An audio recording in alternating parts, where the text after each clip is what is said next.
So my name is Josh Lucas, and in the back there, that tall gentleman is Ryan Haggerty. We are cooperative owners of a space called Hard Pittsburgh. We've been around since about 2013. Actually, our 5-year anniversary is coming up next month, and thank you. We've learned a lot in that process. So what we do is probably pretty different than what most of the folks here do. We do a lot of work around economic development, and we like to think of ourselves as impactful co-working with lots of pluses, because as you'll see as I go through this deck, very little of what we actually do is co-working, especially from an income standpoint. Culturally, it's still a big part of our story. It's still a big part of who we are, but more broadly, you'll see that it's not so important. So we are cooperatively owned. That means that the people that we service become the owner-operators of the facilities and all of the infrastructure that supports that. It takes a year to earn a unit in the co-op, and every year people have an opportunity to just earn that one unit. It's very affordable because, again, we're interested in being impactful and inclusive and broadly allowing people to participate. So our monthly desk rate is just $45 a month. And right now you're sitting there crunching the numbers and thinking, that doesn't work, and you're right. And another component of that is 50 hours of community service, and that can be member-to-member community service or member to co-op or even member to small business brick and mortar that's in our business district corridor. So we want to really incentivize this idea of community, crosstalk, lead generation between our members, sharing of the gig economy, subcontracting each other out. We don't want just the co-op to be 1099ing people. We want everybody in the room to have their ears open and listening for opportunities to resell each other's capacity and talent. And that happens on the scale of millions of dollars a year at this point. There's a lot of transactions that go internally between members. Membership also has to be stamped by a membership committee.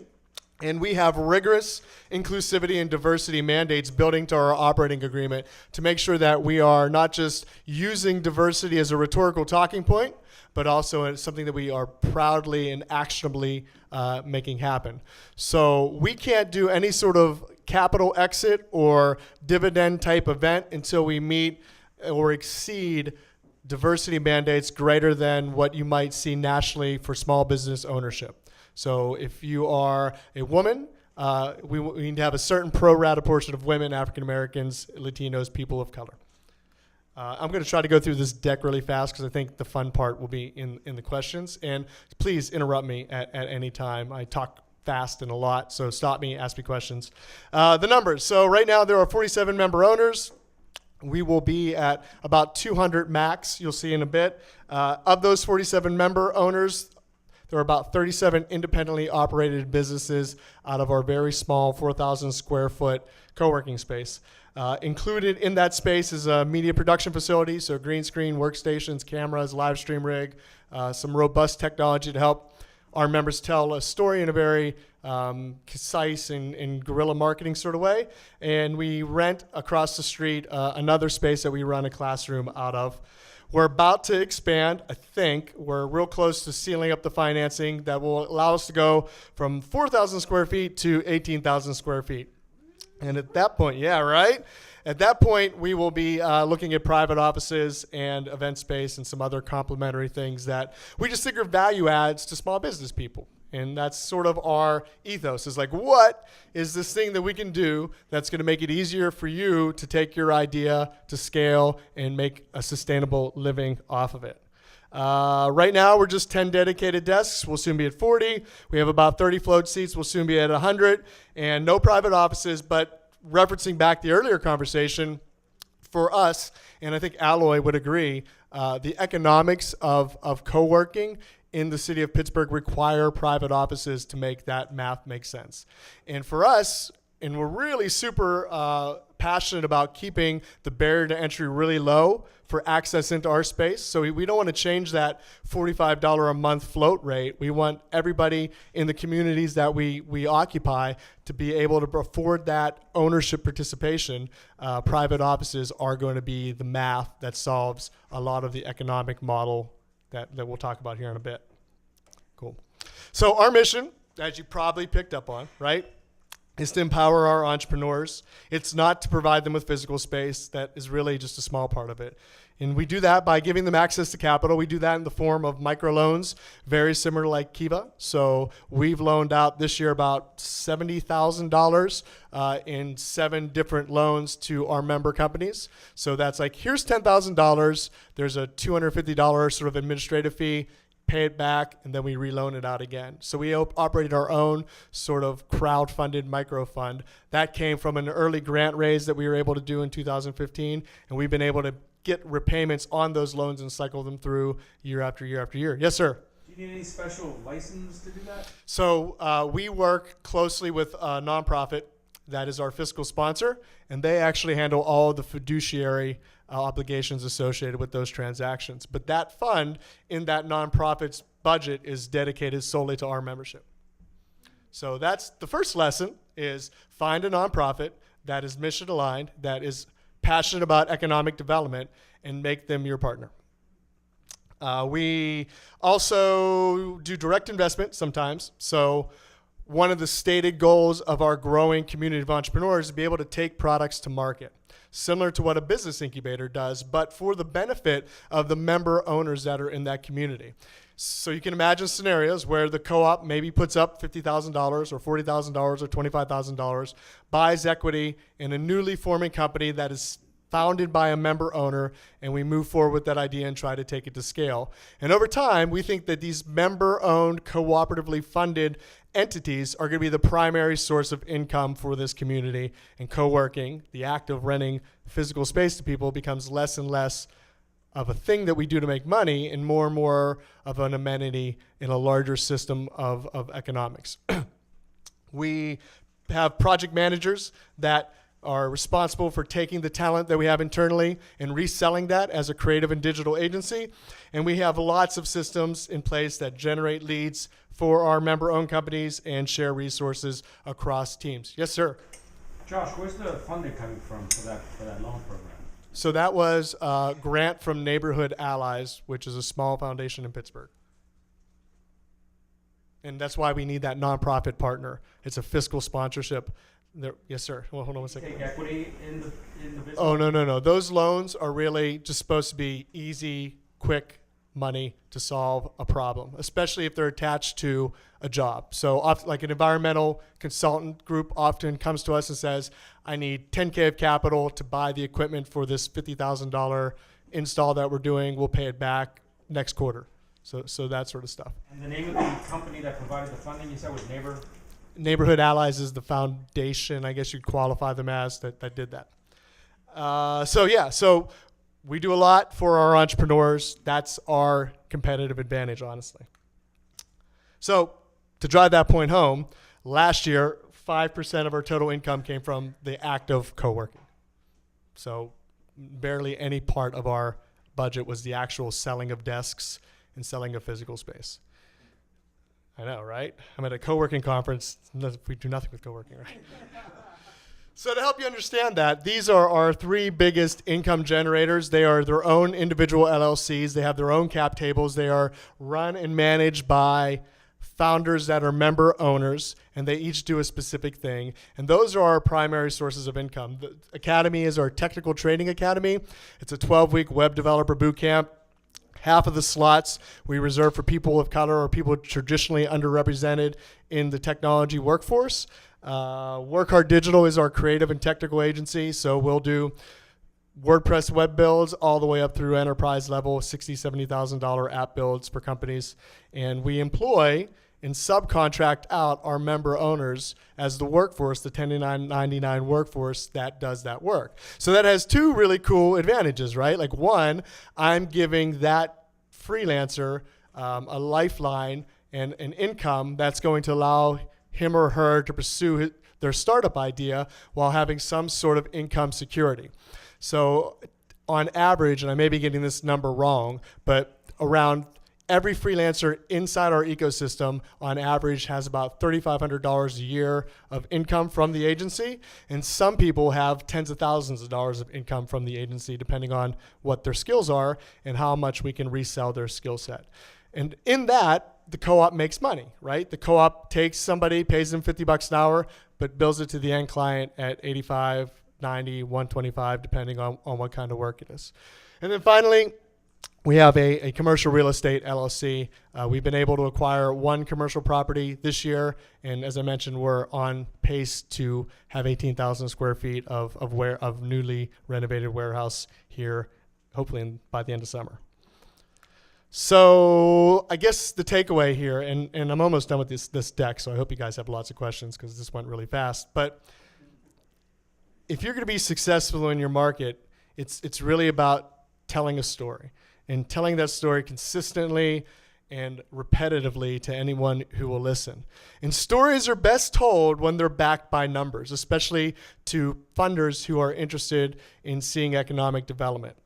So early on, especially if you're new to this idea of co-working, you need to build in systems to track and measure outcomes of what's happening inside your space. And that can be something as simple as counting the number of people that come through your front door with a digital app. Because that allows you to go to your city council person or your mayor and say, hey, look, last year 18,000 people opened my front door. And then you can, from there, extrapolate all sorts of crazy things like Sean and I were talking, like how many pieces of pizza is that? How many gallons of beer? How much economic impact did that have on your Main Street district? And it's a real thing. I mean, if you bring people through, they're going to eat lunch next door if there's a place to eat lunch. So these are our metrics after 5 years. About $1.1 million in income. And from that, we've had really purposeful programming that we know is compelling to funders. And these funders are usually foundation, but they're also sometimes county government or city government or supporting institutions of local municipal government. Our technical training academy has generated $2.2 million in real salaries. We have a 73% job placement rate there. And remember, half of the folks that go through that program are from a demographic group of people that are traditionally underrepresented in tech. So that's 50 entry-level web developers that we've put into the Pittsburgh market, give or take. We've passed about $700,000 of freelance jobs into our member community. So if somebody has a startup idea, it's easy for them to make $15,000, $20,000, $25,000 of income from us doing contract work while they pursue that idea. And that is the real sort of goal of all this, right? Is to reduce the dependency on this West Coast style of investing, reduce the impulse to go shake down angel investors and take a mediocre deal. Sit here and stew for a year. See how far you can get. See how much revenue you can generate just by hanging out here and doing things a different way. Then when you go have that conversation with a VC or an incubator or somebody who is maybe putting $250,000 or $500,000 on the table, you're at least negotiating with something, right? Which is your income or your revenue that your business has generated. We have done $900,000 of work product donation to small businesses, startups, and nonprofits in Pittsburgh because we take that 50 hours a year requirement, right, that service requirement, and we redeploy it. So we'll go down the street to the Caribbean restaurant that is run by a 60-year-old Jamaican guy and say, hey, do you want a website? How about some new signage? How about a brand refresh? And we just deploy that and we do it pro bono and comp. And don't ever expect him to come back and be a client because he's a 6-year-old Jamaican guy and he's got 3 sets of books and takes cash and it's a whole thing, right? But he's really important because he makes great Jamaican food and that's an important part of our neighborhood to have that just draw, right? That to be able to take a client to lunch in an authentic, awesome place. And then we've done $30,000 of donated cash to different entities and hundreds, maybe thousands of meetings and trainings at this point. Just so many have come through the space. And that, again, though, this is us bragging, don't get me wrong, but this is also just to demonstrate that if you have numbers, when you go ask people for resources or capital or support, it's so much easier. Like it's so much easier to walk into a politician's office with this and say, yeah, you guys value us, right? Like you think we're important, right? And it usually works out for us. So our narrative is this, right? We're real, we're grassroots because we're cooperatively owned, and we're measurable economic development. Because what we found, at least in Pittsburgh, is people, there's a level of frustration with the lack of measurable outcomes from organizations that city, state, and foundation communities have invested millions of dollars in. So we got really smart really quick about being able to say, give us $1 million and we'll make $2.2 million of jobs, and here's a list of the people and where they work now. And that is allowed us to lap some of, well, I wouldn't say lap, but that has allowed us to access funds that no for-profit entity in Pittsburgh would traditionally be able to access. Everything we do is for-profit. That's really important to note too. We're for everyone. We wear diversity and inclusivity on our sleeve and constantly talk about how we can get better at it. And we talked about this a little bit in the morning. It's hard, right? Like, this was founded by a bunch of white guys, right? Some hipsters, some not. But just generally, like, getting out of that culture and purposely forming the relationships with influencers in the Black community or in the women business community is a constant conversation and takes constant energy. So you can't drop the ball on that. You got to keep pushing for it. And finally, we're a progressive alternative to what is typically a conservative perspective on entrepreneurship. We wear our progressive values on our sleeve. We have chosen a side. We are apolitical. Of course, we're apolitical in Allegheny County, which is largely Democratic. So not a huge risk, but we picked a side and we use that as part of our narrative, and that has helped us a lot too. So how do you leverage that narrative? How have we leveraged that narrative?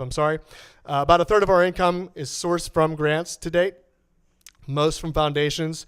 We've gotten grants from Google, from Hillman, from Heinz, Pittsburgh Foundations. So a bunch of foundations have contributed to this ecosystem. Allegheny County has awarded us a grant through our fiscal sponsor that allowed us to purchase the building we currently occupy. Now we have a 99-year lease with our nonprofit partner that is $100. So, like, we've done clever things and leveraged the system because we have this cohesive, tight narrative around economic development. And we have friendly loans to the co-op as well. New Sun Rising has loaned us $25K when we were short of cash. The Birmingham Foundation has loaned us $100,000 when we were short on cash as we progressed through this 5-year journey.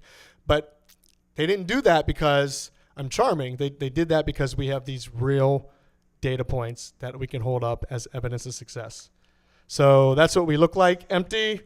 That's what we look like weird and full and putting on a rock show.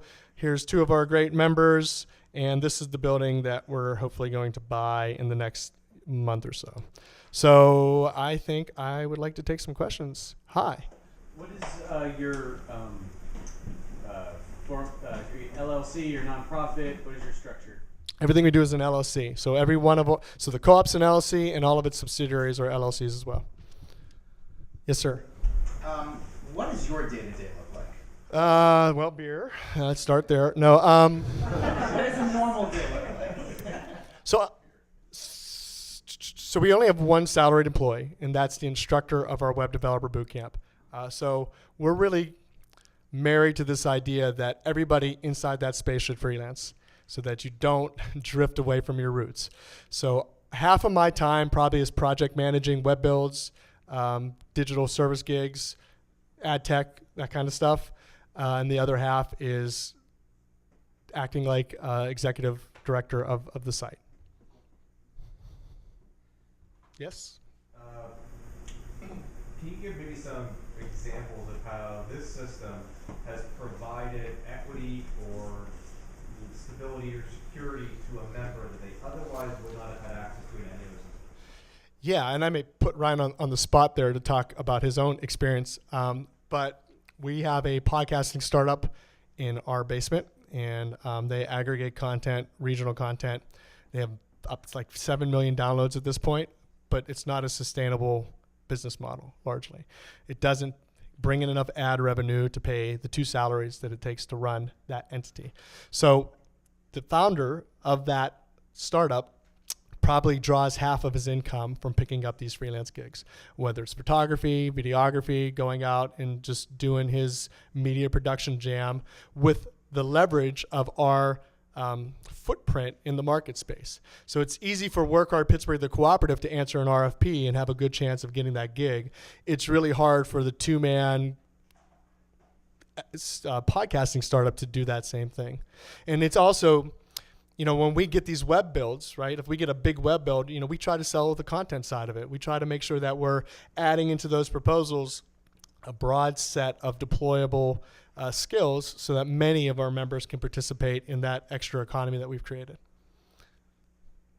I'm sorry, I didn't point. I just head nodded to the whole room. But go ahead, yeah.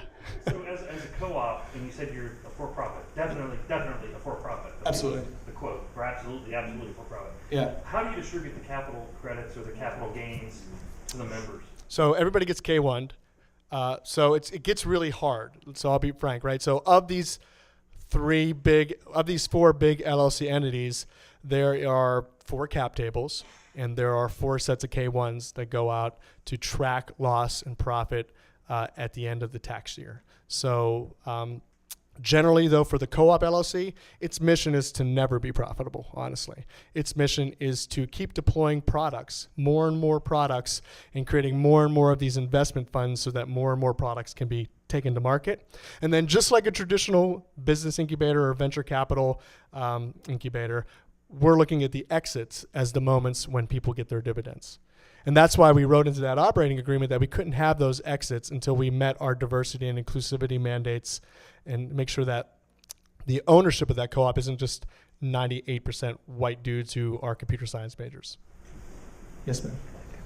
So you said pretty much everyone's 1099, right? Yep. So obviously there's issues with 1099 to some capacity, especially in Pennsylvania, being that cracking down on 1099 and contracted employee. Yeah. So how do you make sure that anybody who's a 1099 contractor is But they're owners.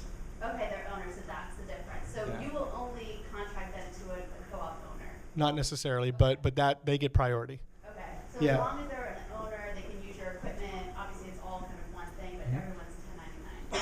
Yep.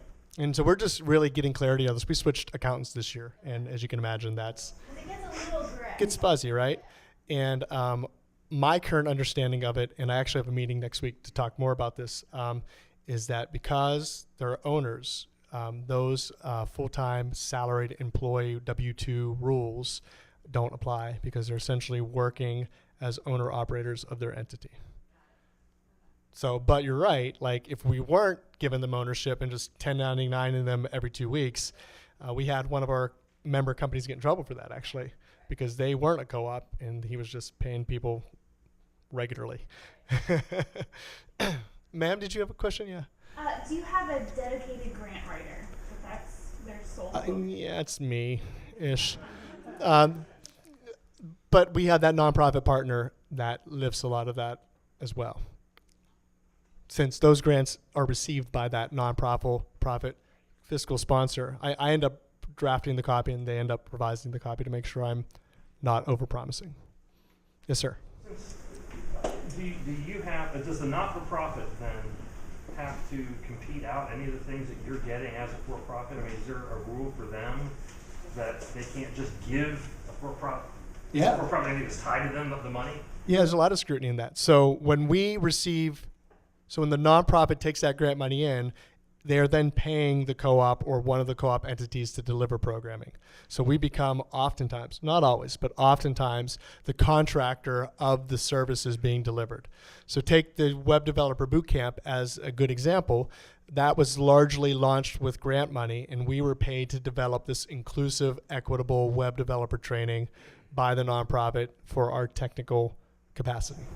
And you had to compete with potentially anybody else who wanted to bid on that. Absolutely. Yeah, but from a practical standpoint, right?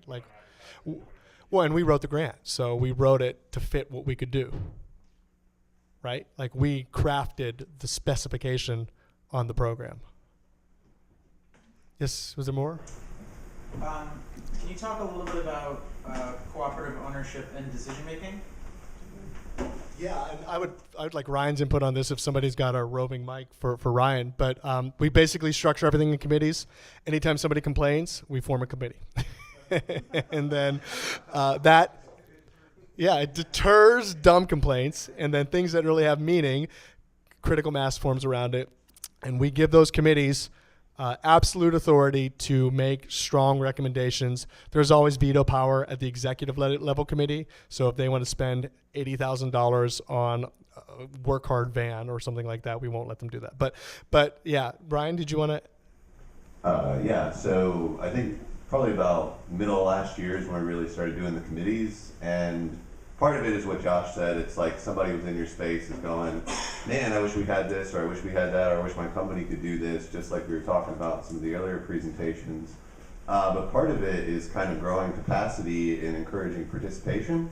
So like Josh just mentioned himself as a grant writer, but Josh would also be the guy that was dealing with unclogging the toilet and, you know, why don't we have gravel in the back driveway? And now we actually have systems in place for things to get done, and for Josh to be a great spokesperson and money generator for the co-op. So in a way, like, you're getting a lot of things by setting up that structure. You're getting people that have more agency in the place where they work. And you're also seeing them step forward. I believe Ann was mentioning this earlier, you're seeing like the leadership too. So people step up and kind of fill that vacuum.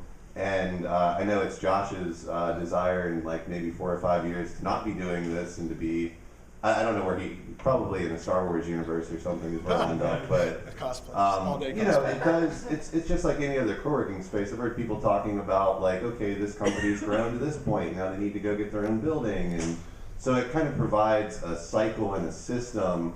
If you want to just come in and work, you can. If you want to be cooperative and join a committee, you can. But it encourages transparency. It encourages people to know the good and the bad.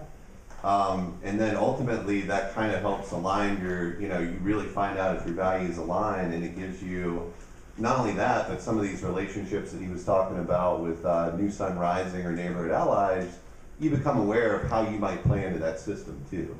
So it just gives you more opportunities to participate and be aware of what's right in front of you. This democratic decision-making forces participation. Yes. And when people don't participate and try to be part of the democracy, they get shamed out. Like they're not allowed to, because everybody there that does buy in resists lurkers, right? Resists just that passive complainer. Yes. I'm sorry if I missed the beginning. Yeah. But so what does it take to buy in? So, yep. The 450. Oh, it's on the screen. Yeah, so I just put it up. So it's $540 a year and service, commitment of personal time to the mission. And that gets them just like they're part of the decision? It gets them 1 unit at the end of the year if the membership committee approves that human. So there's a chance for somebody to do their 50 hours and pay their $540 and just be rejected because they're not a good person or not a good fit or have other things that the community at large doesn't appreciate. Because we guard it really, we protect it really deeply, right? Like we can't have bad actors inside this system that is codependent, right? That depends on you trusting that the person next to you is doing the right ethical and helpful thing. Is there a limited number of shares? Right, yeah. So right now there's only 300 units available. I think that if we get this physical space, that's going to have to change. And our goal would be to probably have 500 units total that would get distributed over time. And we need to give ourselves a long enough runway to make sure that the diversity mandates that we've written into our operating agreement are actualized. Share. So there's 500 shares of the co-op LLC, and every year a person has an opportunity to own one. So the most anybody will probably ever have is 8 shares, and the least someone will have is 1 share. And that's of like profits? Or what is Sure, it could be, right? Like if there was if there was an exit event, like if we sold our Academy Pittsburgh to some ed tech Walmart, right? And there was, say, it sold for $1 million, we'd carve that $1 million up pro rata the number of shares that you have as a dividend. It doesn't sound like you would ever do that though. Some products some products that we're building right now are just that. We're building them for acquisitions. Do the members of the co-op have to fit a certain skill set? Yeah, that's a big question for us right now. So, we primarily look at a couple different things, and one of the things that we look at, we have a rubric for new member entrants, is the skill you're bringing resellable? Because so much of our income, at least in the last couple of years, is this creative and technical agency. But that's not the only thing we look at. We look at your what you are demographically. Do you have political connections? Are you just a good human being that's just brings light into the room when you walk into the room? The rubric is broken down into 4 or 5 big categories, and you can score poorly on 2 categories and probably still get an invite to come in. If you score poorly on 3, you're probably not going to get asked to To join. be clear, I did not hear you just say, because, I mean, my filter is broken. Sure. Okay. I did not just hear you say that you have a rubric based on demographics where if they don't fit a demographic of some sort, you might exclude them, or if they don't have the right political connections, you might exclude them. Right? That's not what I heard you say. I think you've interpreted that differently than I would interpret it. So our operating agreement requires us to have a diverse and inclusive space. So that means we're not going to let in 90% white guys. It's just part of our rules. So if you're a white guy, you stand a greater chance of not getting in than a person of color or a woman or someone who is from an economically disadvantaged background. And then politically, we look, if you can have great Republican connections and we'll take you. You just have to, like, one of the things we evaluate is, do you have political connections, not partisan political connections? Are you useful in that way? If you're not going to be somebody if you're not a web developer whose skills we can resell, what is it that you can do that's going to move this along? Yes, sir. So with all these members you have in the co-op, how do you make decisions? I mean, do the co-op members get to vote on major decisions, or how do you break deadlocks? Yeah, so all of that stuff happens in committees. So we have a finance committee. We have a sales and service committee that's essentially the marketing arm of us. We have a real estate committee. And those committees are essentially the ones that make those decisions, and it's their responsibility to solicit feedback from the membership at large to make informed decisions about what the membership wants. Those committees make recommendations to the executive committee. The hope is that those are viable and responsible recommendations, and then we just execute them. And then if they're not, the executive committee obviously can say that doesn't make sense, your math is bad, we're not going to do that. So now, do you select committees based on voting, or how do you get who is in what? Yeah, it's been pretty loosey-goosey to date. I mean, we're only a year and a half into this. At scale, we'll rigorously enforce a nomination process and a vote and a participation score, basically. Like, you can't just hop on a committee if this is your first day. Like, there's rules written into our operating agreement that govern how people become the leaders of committees and how they sit and join committees. So do you ever fear that? We fear a lot. Can it become very political, right? Eventually, they Sure. members. Clicky. Yeah. I mean, the hope is that making money, or the desire to make money, and evidence of how to make money overrides that natural human instinct to be divisive. So if we're doing our job and we're successful and our freelancers are able to earn an income, pursue their own entrepreneurial ideas, that is the hope, that is going to be much more important than whatever partisanship or bickering that'll occur. Yes, ma'am, and then Grego. So how do you avoid, in order to accomplish your diversity goals, how do you avoid tokenization and still maintain the levels you're looking for? That's what the rubric does, right? Like, we rigorously evaluate people's candidacy for entrance into the co-op based on 5 or 6 different important things to us, which we talked about a couple minutes ago. And then the tokenism thing isn't really a problem for us, because we learned early on that honest, frank conversations with community influencers, whether those are African American, women, Latino communities, that's really important. So we didn't just start asking black folk to join the co-op. We spent a lot of time having cultural conversations and being engaged in those communities. And some of that is that pro bono work too, right? Like offering up, hey, do you need a live stream? Here's your live stream, right? And just being a good partner when we saw people doing important things around the work of diversity and inclusivity. Greg? Oh.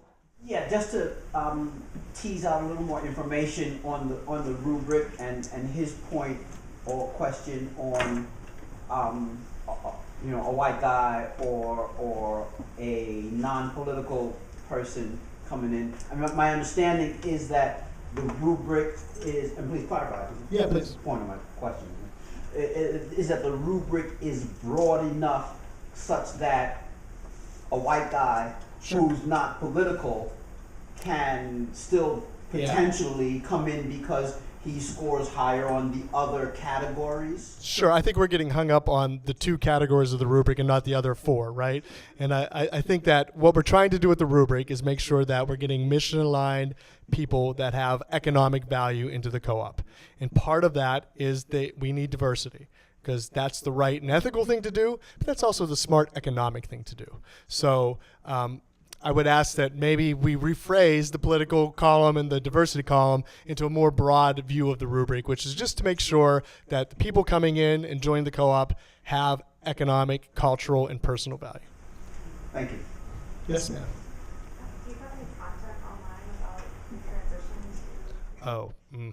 transitions? Probably not so much. There might be some blog posts about it, but you can email me, and I'd be happy to set up a call or try to share something more written with you. Yes, ma'am.